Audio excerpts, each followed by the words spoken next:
ಅತ್ಯಂತ ವಿಷಾದಕರ ಘಟನೆ ನಾವು ಎದುರಿಸ್ತಾ ಇದ್ದೀವಿ ನಮ್ಮ ಜಿಲ್ಲೆಯಿಂದ. ಇಡೀ ಜಿಲ್ಲೆ ಇವತ್ತು ದುಃಖ ತಪ್ತವಾಗಿದೆ.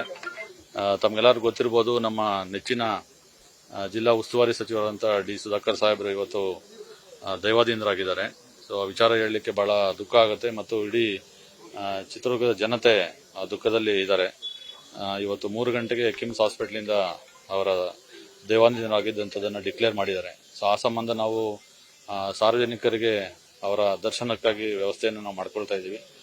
ಸೊ ಇವತ್ತು ಇಲ್ಲಿ ಮತ್ತು ಚಳ್ಳಕೆರೆ ಎರಡೂ ಕಡೆ ಸಾರ್ವಜನಿಕರಿಗೆ ನಾವು ದರ್ಶನಕ್ಕಾಗಿ ವ್ಯವಸ್ಥೆಯನ್ನು ಮಾಡ್ಕೊಳ್ತೀವಿ. ನಾಳೆ 4 ಗಂಟೆಗೆ ಅವರ ಕುಟುಂಬದವರ ಮಾಹಿತಿ ಪ್ರಕಾರ 4 ಗಂಟೆಗೆ ಕ್ರಿಮೇಷನ್ ಅನ್ನು ಚಳ್ಳಕೆರೆನಲ್ಲಿ ಮಾಡ್ತಾ ಇದ್ದಾರೆ. ಸೊ ಇವತ್ತು 9 ಗಂಟೆಗೆ ಬೆಂಗಳೂರಿಂದ ಅವರ ಪಾರ್ಥಿವ ಶರೀರವನ್ನು ಇಲ್ಲಿಗೆ ತಗೊಂಬಂದು ಇಲ್ಲಿ ನಾವು ಸ್ಟೇಡಿಯಂ ಅಲ್ಲಿ ಸಾರ್ವಜನಿಕರಿಗೆ ದರ್ಶನಕ್ಕಿಟ್ಟು ಮಧ್ಯಾಹ್ನವರೆಗೆ ಕಡಲೆಕಾಯಿ ನೆಹರು ಮೈದಾನದಲ್ಲಿ ಪ್ರದರ್ಶನಕ್ಕೆ ಇಡ್ತಾರೆ ಮಧ್ಯಾಹ್ನದವರೆಗೆ. ಮಧ್ಯಾಹ್ನದ ನಂತರ ಬಹುಶಃ 3 ಗಂಟೆ 4 ಗಂಟೆ ನಂತರ ಚಳ್ಳಕೆರೆಗೆ ಶಿಫ್ಟ್ ಮಾಡಿ ಅವರ ಮನೆ ಹತ್ರ ತಗೊಂಡೋಗ್ತಾರೆ. ನಾಳೆ ನಾವು ಚಳ್ಳಕೆರೆನಲ್ಲಿ ಡಿ ಸುಧಾಕರ್ ಅವರ ಸ್ಟೇಡಿಯಂ ಅಲ್ಲಿ ಪ್ರದರ್ಶನಕ್ಕೆ ಇಡ್ತೀವಿ 3 ಗಂಟೆವರೆಗೆ. 3 ಗಂಟೆ ನಂತರ 4 ಗಂಟೆಗೆ ಅವರ ಕ್ರಿಮೇಷನ್ ವ್ಯವಸ್ಥೆಯನ್ನು ಮಾಡಲಾಗಿದೆ. ಅವರ ಕುಟುಂಬದವರು ಡಿಸೈಡ್ ಮಾಡ್ತಾರೆ. ಸೊ ಅವರ ಸಂಪ್ರದಾಯದಂತೆ ಅವರು ಏನು ಮಾಡಬೇಕಾಗಿದೆ, ಎಲ್ಲಿ ಮಾಡ್ತಾರೆ ಅವ್ರು ಡಿಸೈಡ್ ಮಾಡ್ತಾರೆ. ಸೊ ಅವ್ರ ಮನೆ ಹತ್ರ ರಾತ್ರಿ ಅವ್ರ ಮನೆ ಹತ್ರ ಇಟ್ಟಿರ್ತಾರೆ.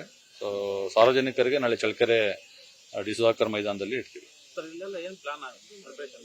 ಇಲ್ಲಿ ಸಾರ್ವಜನಿಕರಿಗೆ ಅವ್ರಿಗೆ ಬಹಳ ನೆಚ್ಚಿನ ಕ್ಷೇತ್ರ ಇದಾಗಿರೋದ್ರಿಂದ ಸಾಕಷ್ಟು ಜನ ಈ ಭಾಗದವ್ರು ಇರ್ಬೋದು ಮತ್ತು ಇಡೀ ಜಿಲ್ಲೆ ಬೇರೆ ಬೇರೆ ಭಾಗದಿಂದ ಸಾಕಷ್ಟು ಸಾರ್ವಜನಿಕರು ಬರ್ತಾ ಇದ್ದಾರೆ ಅವರ ದರ್ಶನವನ್ನ ಮಾಡ್ಲಿಕ್ಕೆ, ಅಂತಿಮ ದರ್ಶನವನ್ನ ಮಾಡ್ಲಿಕ್ಕೆ. ಆ ನಿಟ್ಟಿನಲ್ಲಿ ನಮಗೆ ಒಂದು ಚಾಲೆಂಜಸ್ ಇದೆ.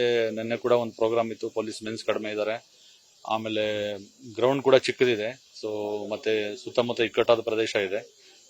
ಸಾರ್ವಜನಿಕರು ಸರಾಗವಾಗಿ ಬಂದು ಹೋಗ್ಲಿಕ್ಕೆ ಏನ್ ಬೇಕೋ ವ್ಯವಸ್ಥೆಯನ್ನು ನಾವೆಲ್ಲ ಮಾಡ್ತಾ ಇದೀವಿ, ಎಲ್ಲ ಸಿಬ್ಬಂದಿಗಳು ಸೇರ್ಕೊಂಡು. ಬಹುಶಃ ಮಧ್ಯಾಹ್ನದಷ್ಟೊತ್ತಿಗೆ ಎಲ್ಲವನ್ನು ಸಿದ್ಧತೆಯನ್ನು ಮಾಡ್ತೀವಿ.